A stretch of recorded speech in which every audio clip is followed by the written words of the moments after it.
She Discovered is out here in Chattanooga, Tennessee, visiting a Black-owned, premium, high-quality chocolate company. Founder and CEO Ella Livingston, my homegirl, created Cocoa Asante to provide high-quality chocolate stemming from her home country, Ghana. So we're about to go inside and talk to Ella about her journey in becoming an entrepreneurship, as well as her day-to-day life in creating all of these amazing chocolates, but being a mother, an entrepreneur, a wife, and just all the dynamics in creating Cocoa Asante. So come on, let's go discover with me.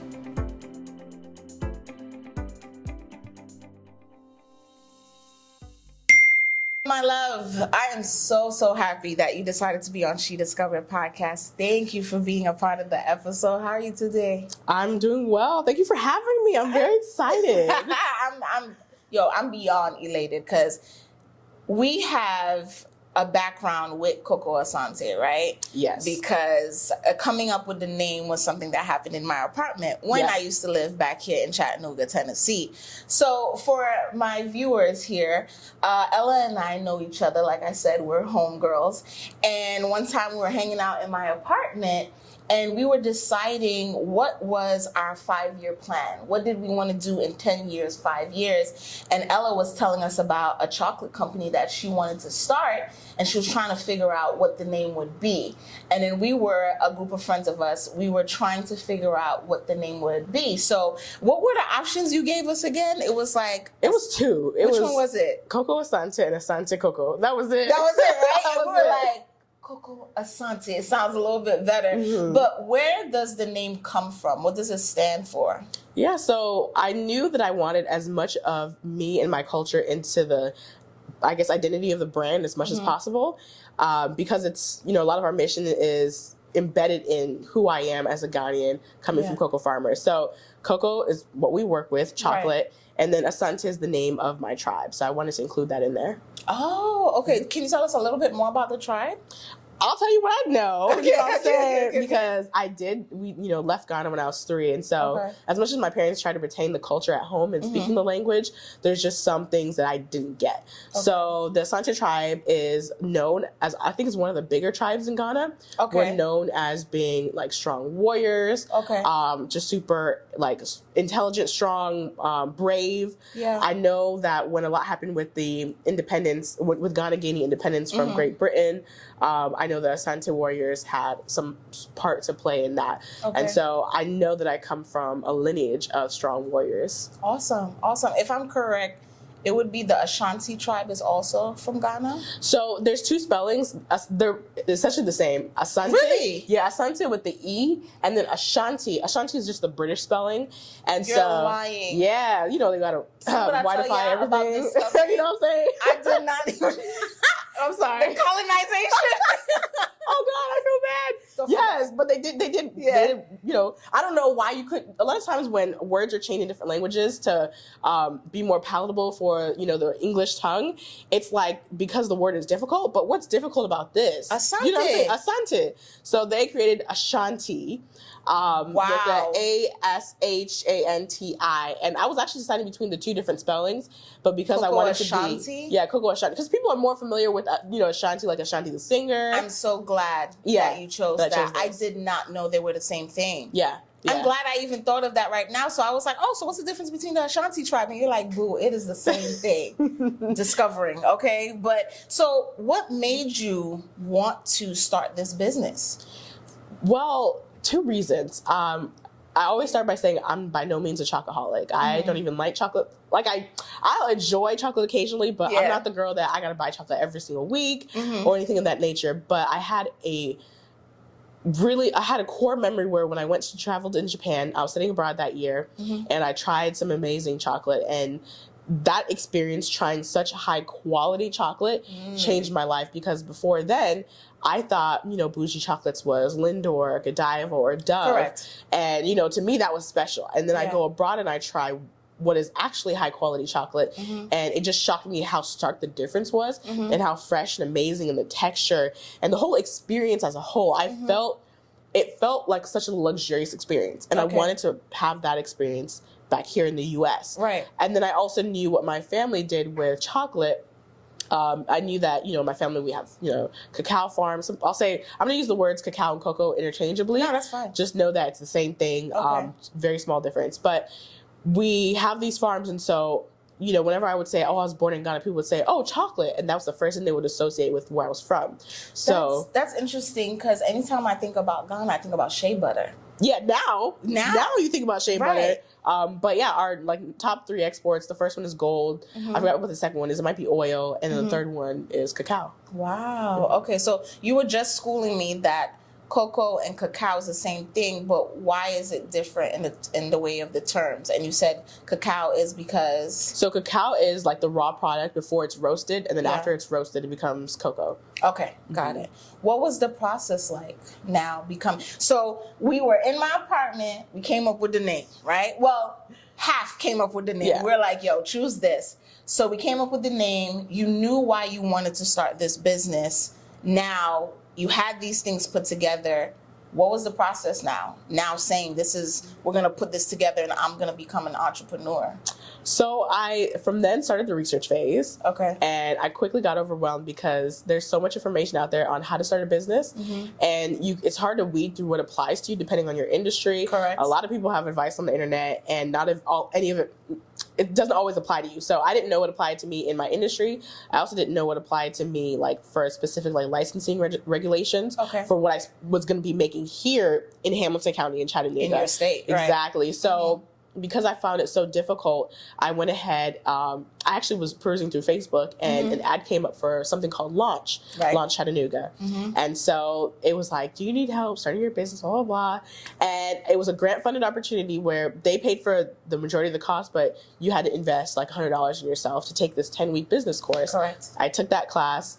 Or that course, and that's kind of what literally launched the business. They helped me put together like a general idea of what I wanted to do. Like a business proposal plan? Yeah, it was like we worked out of this workbook called Co-Starters curriculum.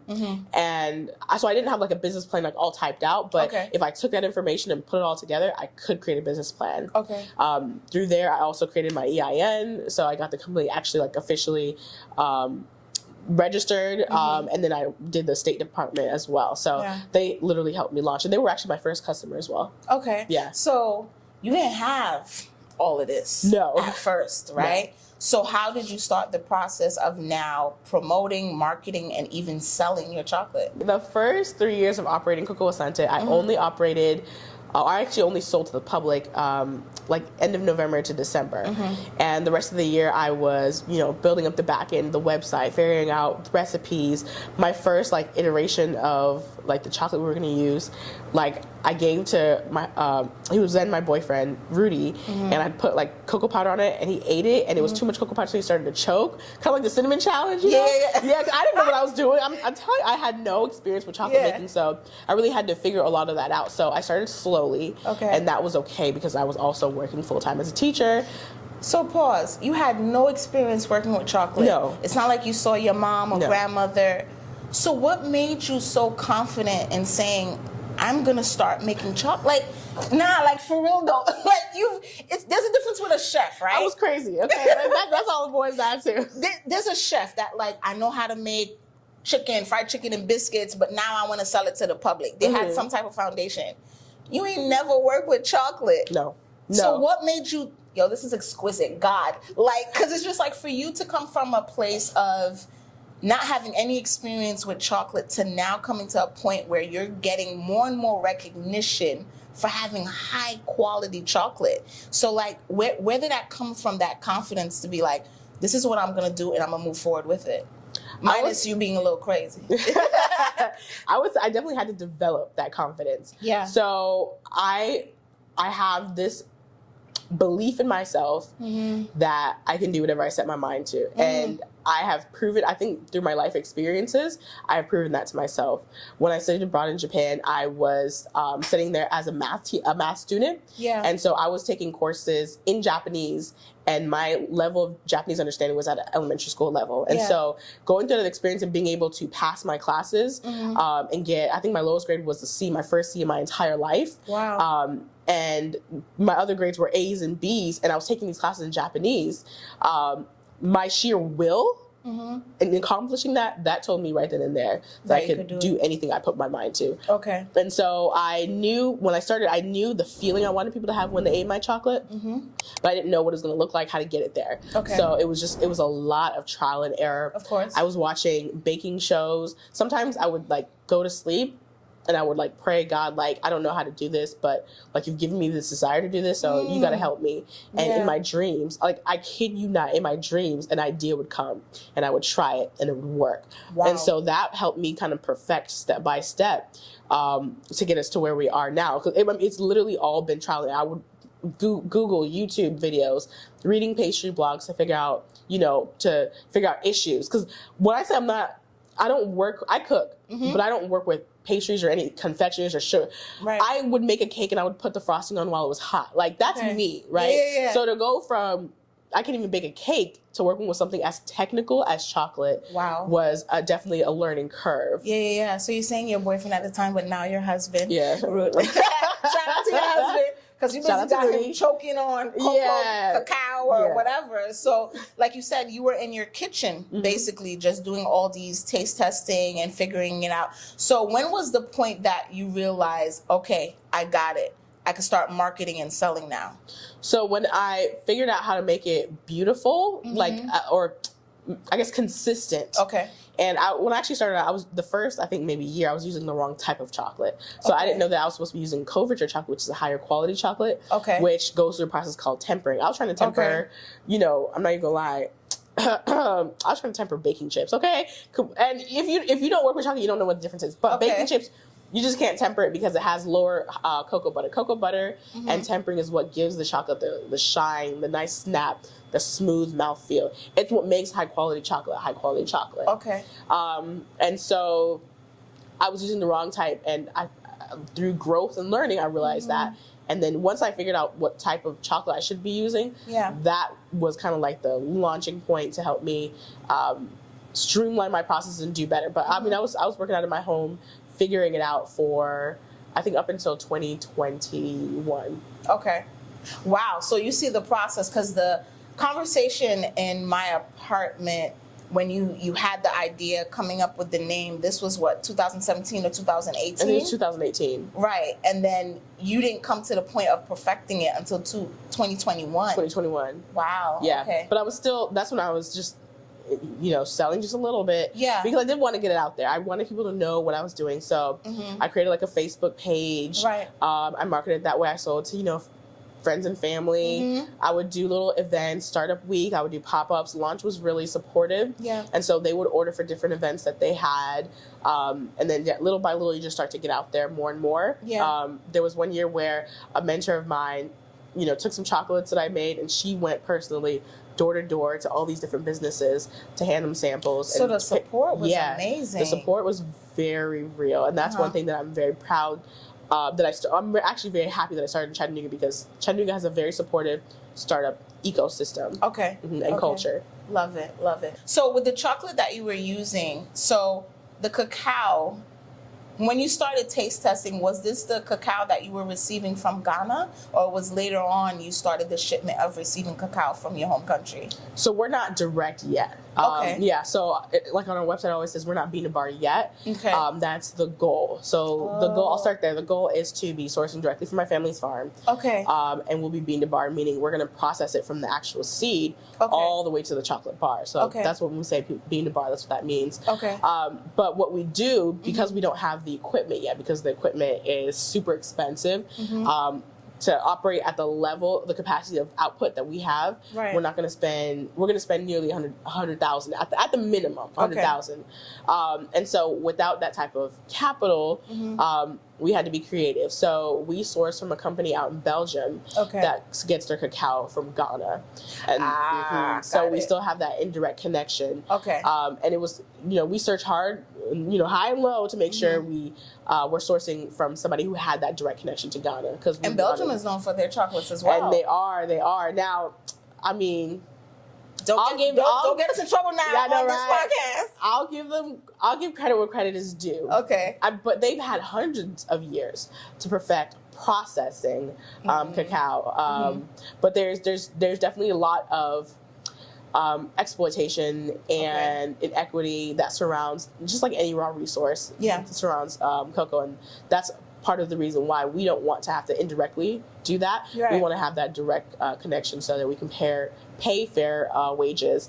Sometimes you'll find that companies that have certifications that say that no child labor is used in their chocolates, or that they pay fair wages, meaning they pay higher than the market price, so that their cocoa farmers have a great sustainable livelihood. You find that that's not true. A report came out last year where The Guardian found that Cadbury, who says they don't use child labor in their chocolates, the farms that they source from those found that they indeed used child labor, and these kids were holding huge machetes and all these it was just like, it was very, I think people were shocked by it, but I wasn't, because what can you expect from large corporations who, want sometimes to have an appearance of doing good for the earth, but aren't really doing that, because other than appeasing their consumers, what other incentive do they have? So we're going from a different standpoint, where I'm not in a way from the outside, doing this from the outside in. I'm doing this as a Ghanaian who's impacted directly. My family's impacted by this. So we're making change from the inside out. What I appreciate about being here in the U.S. is I have more access to different resources that I otherwise wouldn't have access to. So I want to build out Cocoa Asante here and then move it back home. Oh, shout out to you. Tell us more about the farm back home. Give us a little bit of detail of what's happening now. So this is something that I learn more and more about, as Cocoa Asante grows. But I've recently learned, so we have several different plots of land all over kind of like the Kumasi region, and Ghana has Accra. Ghana's kind of shaped like a little rectangle. On the bottom is Accra. That's our main capital, but Kumasi is almost like a second capital. And it's kind of a little bit more north, but not in the northern area, kind of like in the middle. So we have these farms there. Some plots of land are, as little as 4 acres. Some are as large as 25, 30 acres. Wow. And large. Yes. And some, there's land that we haven't even surveyed yet. So we don't even know how large it is. We have to, as a family, get that done. Some of our cacao farms have been producing cacao for over 100 years. Wow. So we have all of this history in our family. And then, I also was learning just some of the sustainable ways that we've been farming so that we don't deplete, our farms of their resources. And so it's been a very, very interesting journey. What would you say in the process has been the most challenging times? The most challenging times? Because with any entrepreneur, they'll tell you, here's the ups, here's the lows, you know? So what has been some of the lows for you?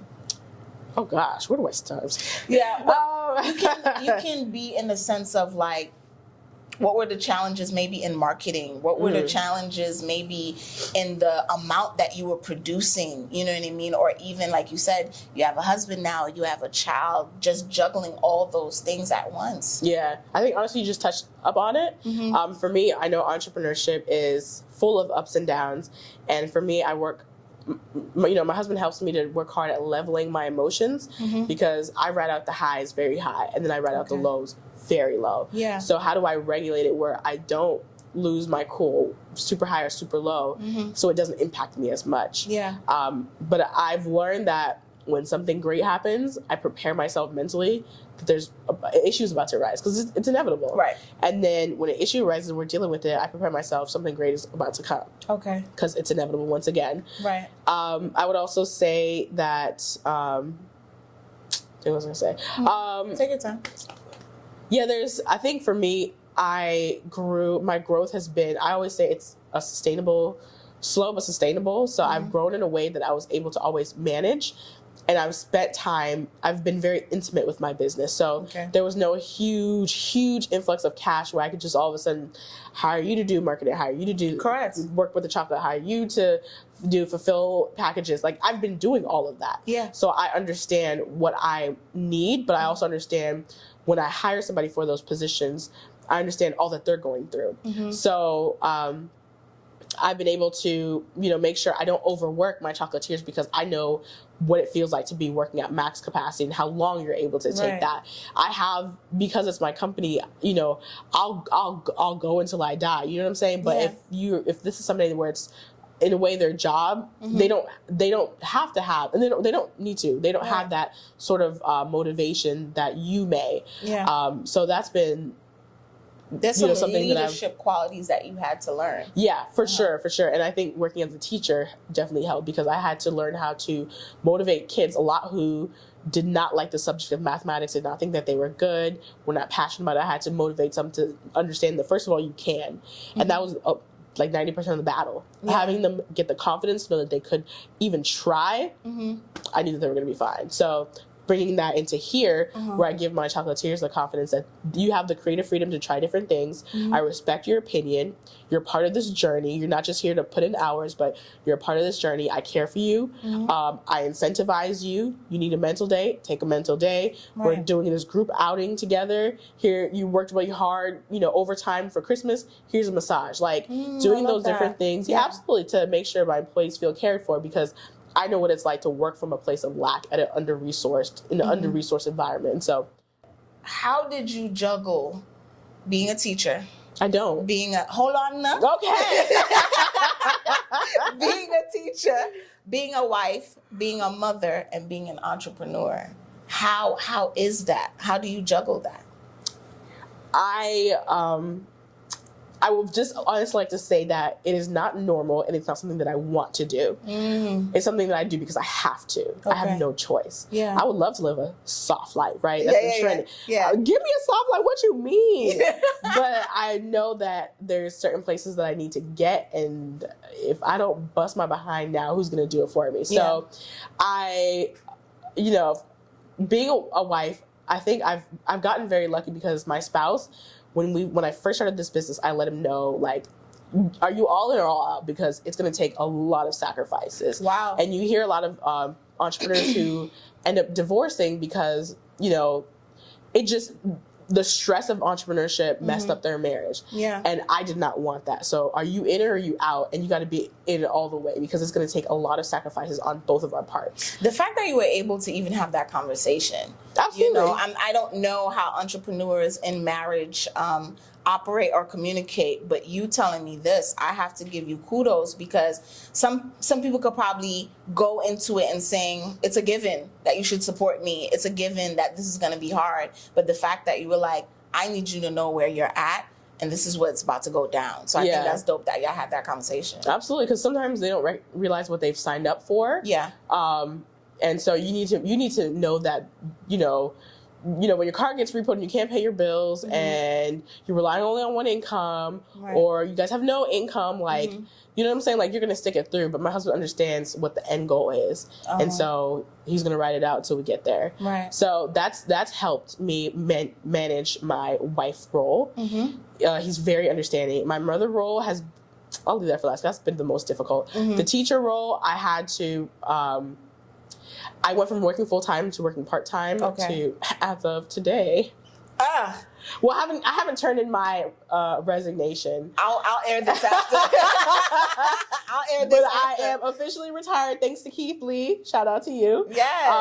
So we're gonna talk about that, but go ahead. Yes, ma'am. So I am officially retiring, working as a teacher. I was very burnt out from the system. I was a very passionate teacher. I loved my job. I loved my students. I still communicate with students to this day. My students still invite me back to speak to their classes. Like, I've bonds. I had kids drop off baby gifts when I got pregnant. Like, those are the type of bonds I have with my students. And so it wasn't easy leaving, but I also knew what education was doing to me. And how it was adding to, at the time, the postpartum depression that I had, the anxiety attacks, the stressors. So I left. And then... But so I left. And then managing the motherhood role, honestly, has been the most difficult. It's been the steepest learning curve. We were not expecting to have a child. I was not going to be ready until, I was at least like 33, 34, 35. But, we embraced the journey. And it's been very difficult. It's been very difficult because it's caused a lot of changes for myself physically, mentally, emotionally. I'm having to relearn who I am. I'm just starting to now feel a little bit like myself again. Yeah. I can imagine having to juggle all those things at once. Like you said, right? You're dealing with the educational system as a teacher, and that takes a lot from you. Yes. In of itself, right? Yeah. And then you're being a wife, having a partner, you're doing this entrepreneurship thing, now dealing with pregnancy, postpartum, and now I'm raising a little one. That's a lot. That's a lot. So I understand. Yeah. And I would say having a child has taught me to slow down, actually. Okay. And so there were times where when I was juggling like full-time working, doing the entrepreneurship thing, being the wife, being the mom, I would come home and I would just like be so exhausted and so stressed and so depressed, and I would just lay there and cry. Yeah. And Bella was breastfeeding at the time, so I mean, this might sound crass, but I would just like, can I say Papa Titty? You can say Papa Titty. It's Pop not the like titty we're out. vulgar. Pop the titty out. Yeah. She calls it titty time, so I pop the titty out. Wait, I would just, what? Yeah, she calls it titty time. We have a titty time song. My husband came up with it. Do not cut this out. I love it. So titty time. Yeah. Okay. So you pulled out the titty. Yeah, I would pull out a titty because. And then you just lay there. Yeah, she was nursing on demand, and so I would just lay there and cry. Oh yeah. And weep, and I mean just inconsolable. Yeah. And I would just have the titty out there, and I just felt bad that she had to see that. And she would play and then come, just breastfeed and then try to engage. And I would do my best, but I wasn't really there. Yeah. And then my husband would come home and just like help take her, so I can just like cry alone. You know what I'm saying? Like, and it was then that I was just like, something's got to change, because I can't. Bella does not deserve this.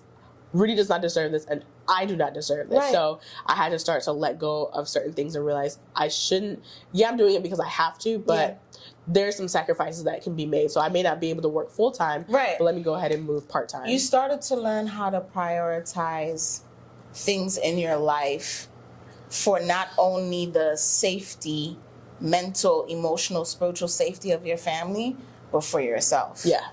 Because imagine you said, I have to, and continued on this road, I would imagine it wouldn't be a good turnout. No, I would have crashed and burned. Cocoa Asante would have, like, you start to lose it. You start to not to be able to do good at your official job. You start to be, my husband and my child come first, and myself. And so that led me to quit my job, and nothing lined up. Right. Poor Rudy. Yeah. So I quit my job, nothing lined up, and eventually was able to find part-time work, and that's what I've been doing up until today.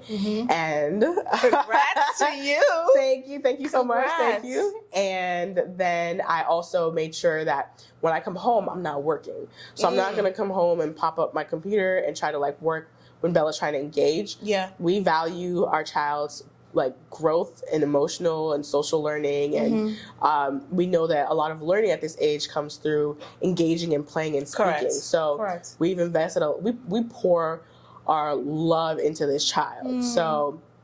So because of that, like, I cannot be trying to do two things at once. You got to engage with your child. So I want to be active and present parent. So when I get home, there's no work being done unless I say, hey, Rudy, I have some extra things. Can you take her for a couple hours so I can get it done? Yeah. That's the only exception. And we do family time. You know, anybody in my family knows if you call me between these set of hours, we're doing family time. We'll talk to you, but we're going to rush you off the phone because we need to spend time together as Which a is family. needed. It's needed. And I don't think you have to apologize for that, because like you said, along with prioritizing, you also started to create boundaries now for yourself as well. Yeah, and that helped give me the mental capacity to then come into work and be able to handle it, because I wasn't exhausting myself, constantly. I was using a different part of my brain at work, at home. Yeah. I was resting.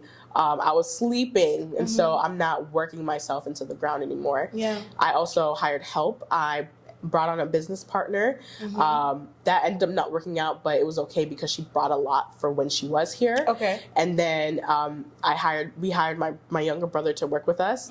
And then when my business partner left, we brought on a second employee. So I now don't do production unless things are like intense and they need me in there, then I'll go in the back. But other than that, I'm more so building the business, the social media, the marketing, the sales, the fulfillment, the customer service. I'm managing all of that. Things that I wasn't able to manage before because I was so busy working in the kitchen. Right. So it affected our growth. Yeah. But now that I can manage our growth that way, especially with social media, like that's helped us significantly. And then I did, for a little while, hire help with social media. And so that's also helped. I hired help with accounting, so I don't have to do my books anymore. I didn't know what I was doing. I guess that's the goal, right? As an entrepreneur, that you start from the ground up. You're doing everything yourself. And then eventually the beauty is you're able to now run your company because you've hired help in these different departments. Exactly. So I love the story of like you in the kitchen with your boyfriend, then now husband, trying out chocolates, doing taste testing, to now that you have people in the kitchen doing that for you. You know what I mean? And again, as a company in the era that we live in with social media, it's a lot to promote and market yourself. Absolutely. Come up with content and all these different types of stuff. Constantly. And it's always changing for different platforms, so you're always learning to adapt. Exactly. So it's been difficult, but it's also a learning curve. So as an entrepreneur, you're forever learning. You're forever learning. Right. So what has been now the high points for you? So some high points, honestly, just having a team. I'm so proud of the fact that I'm going to be getting my employees health insurance, which is amazing. Big things. You know what I'm saying? Okay. And that's awesome because you know what I'm saying? Like, of course, like you need to provide that. But it's like legally you don't have to until you have like 50 employees. Yeah. But I also know that I care about the well-being of my employees. Yeah. And so I do everything that I can to make sure they're taken care of first. I'm very proud of the fact that I pay them a livable wage. Like they're good. Okay. You know what I'm saying? When my chocolatier came in and she said, "This is what I would like," there was no arguing. There was no negotiation. I said, "It's done." What am I going to argue with you about when this is what you need to survive? You know, or not even survive, but live a life. Right. So I love that aspect about myself. And then I'm just also proud of the brand, how we've grown, our customers. What I've realized is how you put yourself out there are the type of customers that you attract. Okay. Our price point cuts out. I've become okay with our price being high because it means that the people who are purchasing really value our product. Okay. And because they value our product and they value our mission and our why, they're not gonna be the people giving me issues and cussing me out on social media. You know what I'm saying? Like I don't have those issues. Yeah. My customers are amazing. Anyone who's ever volunteered or had worked with me or had direct contact with my customers, whether they did retail or whatever, they always come back and say, "Wow, your customers are amazing. I've never had such great customer experience with customers," and that's because my customers are indeed amazing. They're hard to find, but there are some really good people out there who have been supporting us. From day one, from whether it's day one or from you just discovered us yesterday. Like, we're so very appreciative of our customer base. Some other high points. I've been very proud of just the work I've been putting on our social media platform. Yeah. Before I got help, I was able to grow our TikTok up to, I think, 21,000 followers. Awesome. So yeah, and that was amazing to see. Okay. So with the high points, like you said, growing on TikTok and social media, it's actually brought you some high recognition. Like, tell me what happened to you the other day. Because I was like screaming for you when I saw it on IG. So tell me about that. Thank you. So the power of social media, honestly, like, it and you prepare for it. But it's like motherhood. You can't really ever prepare for it until it happens. Right. So Keith Lee is somebody that ever since I got on TikTok back in 2020, I used to watch his videos. And so I've seen his journey, from when he was posting about, his UFC fighting to the transition to his family as, his partner got pregnant and had children to now doing the food reviews. So it's been fascinating to see the growth of somebody that you've been cheering on. Yeah. Now is somebody who just has literally changed your life overnight. So we knew that he was doing the food reviews. We'd seen some of the impact that he's had. A lot of them at the time were focused on like in-person restaurants in the Vegas area. Then one day I saw that he did an e-commerce business. Okay. And so I I never thought like I had a shot because like it's weird. You just feel like it's all luck, but at the same time, like I know a lot of like faith personally for plays me a part of it. plays a part, and I loved how he continued to remain very humble and was just like, I'm just a vessel. Yeah, that's impacted me, and it made me feel like there were, because he was so genuine and had such good intention. It's like, I just need him to hear our story. If he's able to hear our story or see who we are, like we have a shot, we have a chance. Yeah. And so I sent an email way back in January, and then I started. My husband actually encouraged me because I get this type of anxiety where I get so scared that I just don't do it. Yeah. Because I know. It's like honestly, it's just a fear of rejection. Which as an entrepreneur, you get used to rejection. But I had also come through like 2 years of applying for jobs and hearing no. I think anytime we put ourselves out there, because even as like doing this podcast or a content creator, you want to feel some type of validation or acceptance. Yeah. So to continue to do things, sometimes you have that anxiety of like, I don't think anybody's gonna care. I don't think I need to do this, but like you said, it's like if you don't do it, you'll never know. Exactly. So exactly. So I mean, just gave it a shot. He encouraged me, and he would say, "Have you sent it yet? Have you sent it? So when are you going to send it?" And I was like, "Yeah, okay, I'll send it." And I really appreciate my journey. I would have quit so many times if it wasn't for Rudy. So I really appreciate a good support system in your husband. An amazing support system in Rudy. Like I can't. There's been times where I'm working 24, 36 hours, not recommended. Yeah. And I'm on my feet, and he's over here like giving me a break, giving me a massage on my feet, so I can just go back to work, or staying up late so he can help me fold boxes 5 into the morning when he has to wake up at 6. Like that's the type of support that I had. And I'm so grateful. But yeah, so he encouraged me. I sent the email, and then I started like tagging him in different videos. And we did a parody one where I was Keith Lee, and I had the fake little mustache. I was rating it just like him. I was like 9.5, or it was so much fun. Okay. And I mean, I just kept putting content out there. Our followers were tagging him, and we did one video that I think it was Tasha Cobb singing "God is gonna do it," God is gonna blow my mind. Yeah, I saw that one. Yeah, he's about to do it, and I did that song. I mouthed the words, and I put the caption, me emailing Keith Lee. Now, come to find out, he actually didn't see somehow he found out it was about us, but it wasn't that video. Wow. Yeah, so I thought it was, but it wasn't. He said that in his review. So he placed an order.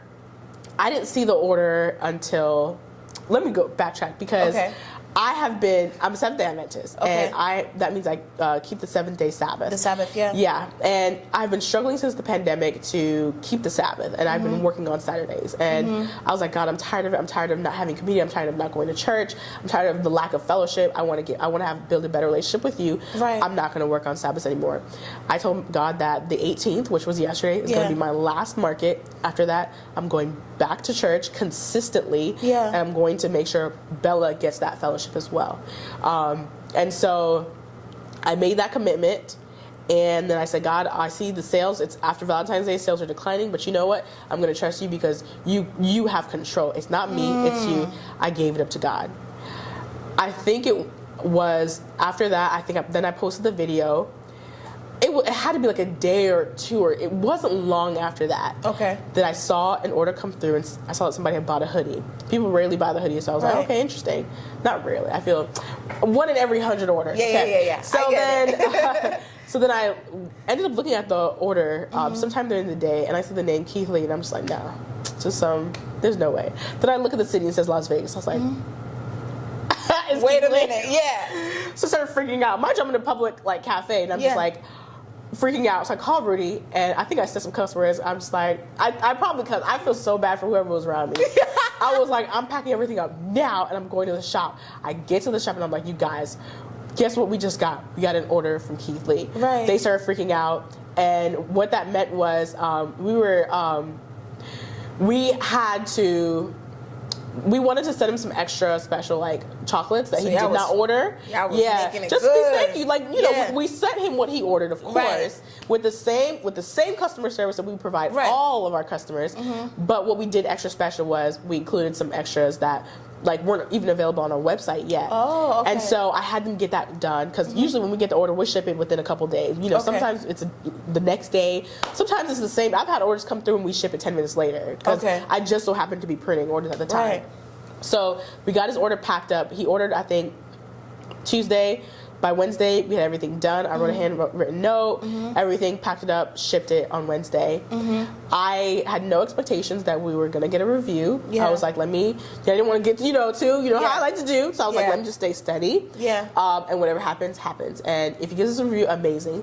Even if it comes 2 weeks, 3 weeks, 4 weeks, a month down the line, like this guy is busy, right? And then just did not have no expectations. So I prepared for the market that we were going to have on Saturday. And Saturday morning, 2 a.m., my husband wakes up. Now that he did a review. I'm delirious. What? Now that he did a review, Keith Lee posted a review. I was like, what? And he's like, not a watch. And he played the video. We watched it together for the first time. Girl, we was like this. Let me see. And I was like, I was pounding my chest. Oh my God. I had the ugliest. I didn't even get. Bella's over here just sleeping because she's knocked out, and we're just freaking out. I got up. I started jumping around. Oh my! He just posted a review. It had been an hour since he had posted the review, and I was shook. It still feels like a dream. There's no way this is real, but it's real. And it happened after I made that. I'm not. Whatever God's timing is, whatever God's timing is. But it's so amazing how after I made that commitment and how I gave it up. And that's the journey of entrepreneurship. There's been times where you give it up to God and then he just comes through. And he just came through so fast. Like so fast. And it makes me think of all the times when I was working all those jobs and overextended and going through the postpartum. I would just get on my knees and I would pray and I would cry and I would feel so abandoned. And I was asking God, where are you? I can't feel you. I don't know where you are. Like, why are these things happening to me? Why can't I'm just trying to survive? Like that's it. Like, why does it feel like I can't even do that? When I remembered that moment and it was just like, well, look what God has done for you now. And I had no idea what was still coming. So we saw the review, I checked the online orders, and I saw everything sold out. Holy crap, we sold out in less than an hour. I checked the comments, people said, it's been 45 minutes and she's sold out. Later that day... So more would have kept coming in, girl. Listen, later that day, it was, oh my gosh, 33 minutes after he posted a review, she sold. Because I didn't scroll through all the comments, so I didn't see the ones from the very, very beginning. And so I was like, oh my gosh, we sold out. So we had to pivot. Now, in this business, I've changed our operations multiple ways. We now do it where we sell what we have in stock. But we used to do pre-orders. So I was ready. So I was like... She said, I was ready. I was ready. I said... Because remember, I've been prepared. I knew the power that social media had. I didn't know when it was going to happen. Prepared to meet the opportunity. But I was prepared. I knew that we had to be able to hit max capacity. We have all the molds that we need to work at max capacity. We have the connections to be able to get certain ingredients within a day or two. We are ready, right? We scaled last year for Christmas, so we're ready to scale now. So I saw that, I was just like, switch pre-orders. So I switched everything to pre-order to people so that people knew that they could still get it. Because if I stopped it then, we would have stopped at 1 to 2,000 and we would have just had that. I told you about the market. Oh my God. Before I tell you what ended up, so I was like, well, all the inventory sold, so we can't go to the market. We don't have anything. Which means you can go to church. I told God I wanted to commit to going to church and doing better with that. So I wasn't going to even show it to the market at all, but I also knew that a no-show is a no-go. So I went ahead and I just propped up a table. I put some cards down. I put a sign. I couldn't even print because I forgot my computer. So I handwritten ghetto sign. Keith Lee just reviewed our chocolates. We are sold out. We are so sorry for any inconvenience. Please take a card and get a pre-order. And I put a heart and left that there. And put us a little sign that said Cocoa Asante. I let the event planners know. Thank God they were understanding. Thank God they were excited for us. And I left and I went to church and I praised God.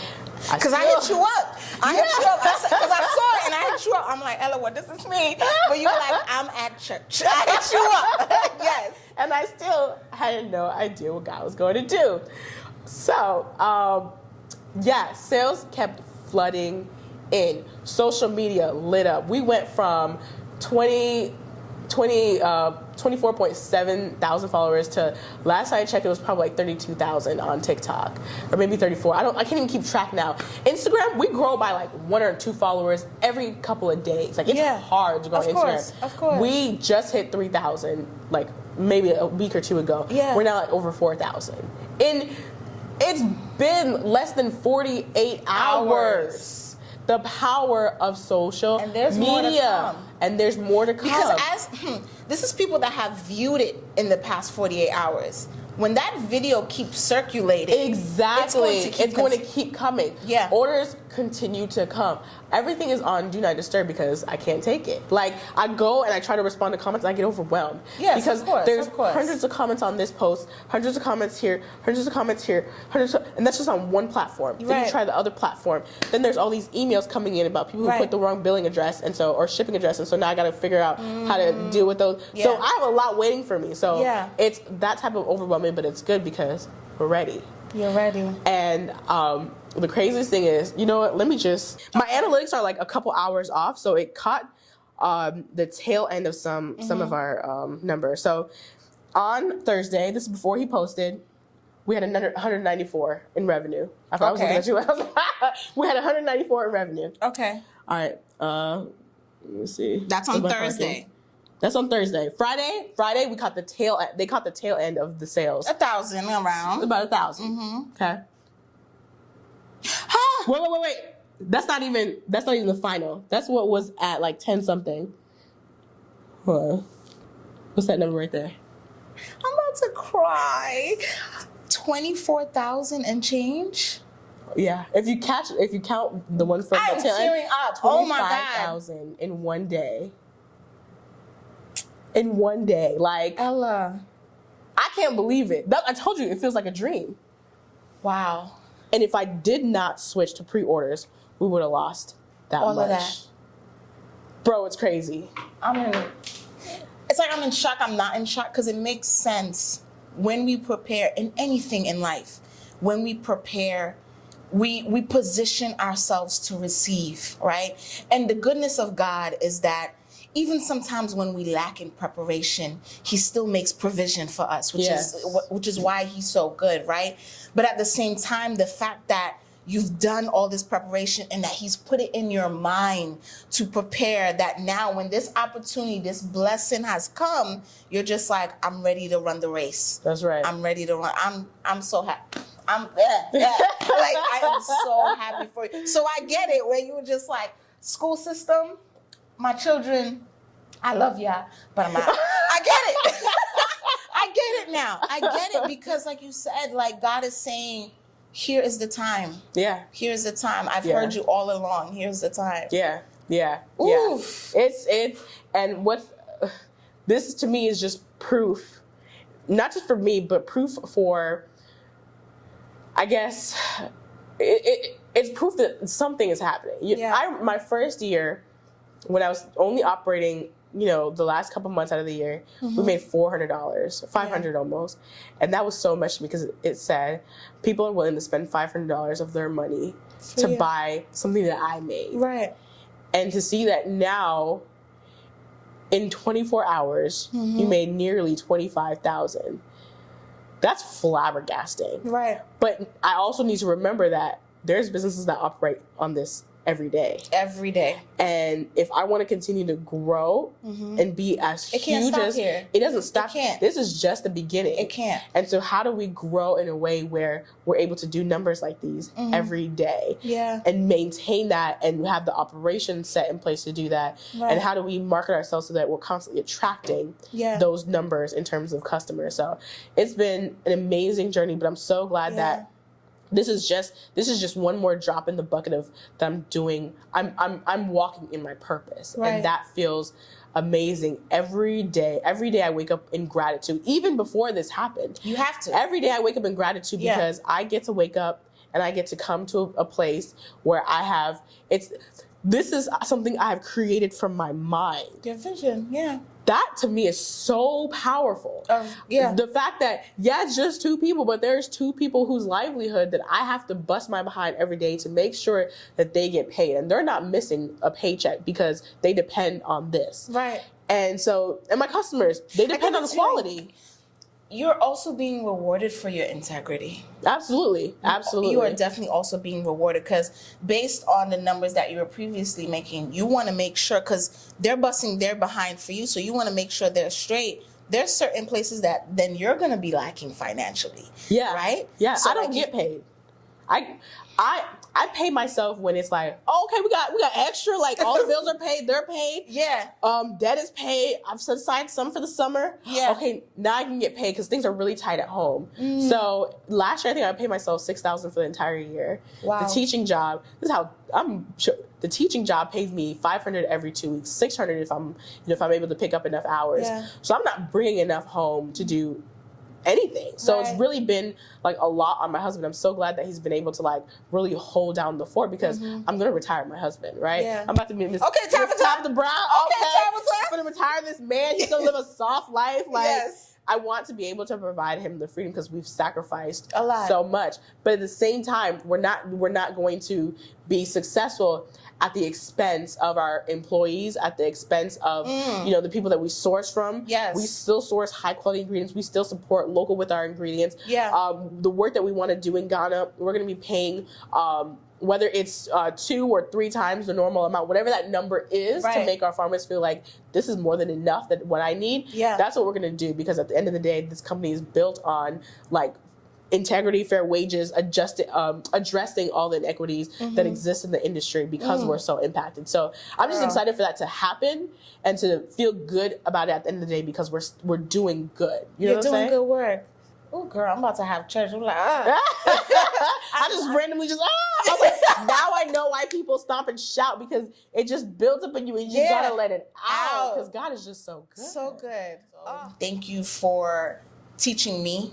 And I know my viewers as well, just for us to just not give up, to put faith first, and also all the ins and out of entrepreneurship, and I just wish you and pray for continuous success, not only with Cocoa Asante, but with family life, your growth, and everything that you touch and do, that the Most High is with you. So thank you so much for being on She Discovered podcast. Happy, I feel like special because I'm special. on She Discovered. Like, you heard that. Thank you for having me, and thank you for continuing to build a platform like this. Yeah. For us, I've enjoyed the content that you've put out, and I'm very excited that you even thought to put me on. So I had to, because when I was thinking about continuing to branch off what She Discovered, and I wanted to showcase not only internal discoveries for my own growth, but things that people are doing. So I automatically thought of you. I was just like, I need to hit up Ella because I want to talk about her journey. I'm so proud of the things she was doing. Because like I said, the last time I visited, this wasn't here. No. You were just still getting, the journey of like having the kitchen, and you didn't even have workers in the kitchen. I think it was just me. Yeah, it was just you, So just to see it was a no-brainer for me to think of you and highlight you, you know what I mean? Because you're a discovery in itself, you know what I'm saying? So I love you so much. And viewers, thank you for watching She Discovered podcast. Thank you for discovering Cocoa Asante with us. And please tune in to the next episode.